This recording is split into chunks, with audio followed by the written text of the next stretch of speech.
বঙ্গবন্ধুর কন্যা জননেত্রী শেখ হাসিনা আজকে লাইভে বক্তব্য দিচ্ছেন। সে বক্তব্য বাংলাদেশে কোনো গণমাধ্যম প্রচার না করলেও দক্ষিণ এশিয়ার অনেকগুলো গণমাধ্যম প্রচার করছে এবং সেই রয়টার্সও বঙ্গবন্ধুর কন্যা জননেত্রী শেখ হাসিনা লাইভ সম্প্রচার করছে। তো আজকে কথা বলতে চাইছিলাম ৩৬শে জুলাই নিয়ে, যে জুলাইয়ের যে অনুষ্ঠান, সে অনুষ্ঠানে তারেক রহমানকে জুলাইয়ের স্বাধীনতার ঘোষক বানানো হয়েছে।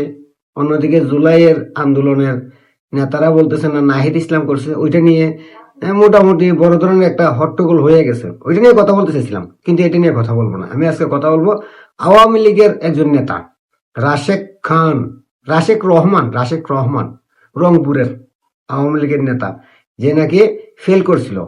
সে রাশেক খান তার বাবার অবদানে সে আওয়ামী লীগের নেতা হয়েছিল। সে রাশেক খান কয়েকদিন আগেই একটা ইউটিউব চ্যানেলের মধ্যে বক্তব্য দিছে যে শেখ হাসিনা দিল্লিতে বসে স্থানবাজি করতেছে। আওয়ামী লীগের নেতারা শেখ হাসিনার সঙ্গে যোগাযোগ রাখে না, তৃণমূল ঐক্যবদ্ধ নেই, এবং আওয়ামী লীগের সভানেত্রী শেখ হাসিনা নাকি স্থানবাজি করতেছে। আমি সেই রাশেক খানকে উদ্দেশ্য করে বলতে চাই, রাশেক খান, তোমার মতো খান ফুটকি মারার সময় নাই। তোর মতো ছাগলের ৩ নাম্বার বাচ্চার মতো নেতা যতগুলো আছে আওয়ামী লীগে আর জায়গা পাবে না। তোরাই হইলি সেই ধুমুকো সাপ। তোর কথা সুন্দর করে গুছায় কথা বলতে পারস, তার মানে এই নয় তুই শেখ হাসিনাকে নিয়ে কটাক্কা করে কথা বলবি আর তোর বিরুদ্ধে কথা বলবো না। এটা তো হইতেই পারে না। এই রাশেক খান, ছাগলের ৩ নাম্বার বাচ্চা, তোর কোনো যোগ্যতা আছে নেতাগিরি করার? তোর বাপের অবদানে আওয়ামী লীগের নেতা হওয়ার সৌভাগ্য হয়েছিল তোর। এছাড়া তোর কোন যোগ্যতাটা আছে? তুই যে কইলি শেখ হাসিনা দিল্লিতে বসে স্থানবাজি করতেছে। এ বান্দির ফুট, তোর মতো আওয়ামী লীগের নেতা যতগুলো আছে সবগুলো এখন চিনা হয়ে গেছে।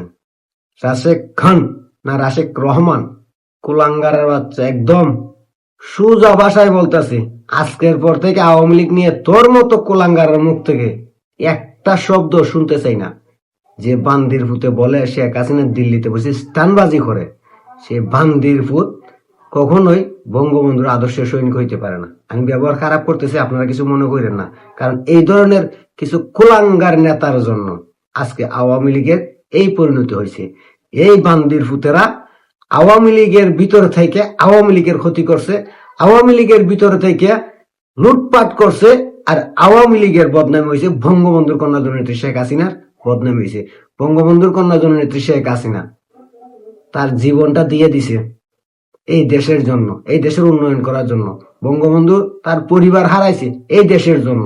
বঙ্গবন্ধুর জীবনের অর্ধেক জীবনটাই সে জেলখানে কাটাইছে।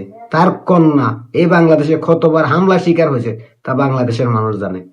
সেই বঙ্গবন্ধুর কন্যা নাকি দিল্লিতে বসে স্থানবাজি করে। এই বান্দির ফুত রাশেক রহমান না রাশেক খান, তোরে নিষেধ করে দিলাম, আজকের পর থেকে আওয়ামী লীগ নিয়ে কোনো কথা হবি না। তুই যতটা ভিডিওতে আওয়ামী লীগ নিয়ে কথা কবি ততবারই তোর ওয়াশ করবো। সাবধান করে দিলাম, আওয়ামী লীগ নিয়ে কোনো কথা হবি না। যে বান্দির ফুতে বলে শেখ হাসিনা স্থানবাজি করে, সে আওয়ামী লীগের কোনো কর্মী হওয়ার যোগ্যতাই রাখে না। তো be careful, next time Awami League Bangabandhu Sheikh Hasina নিয়ে কথা বলবি তো জুতার বাড়ি ছাড়া আর কিছুই দিব না।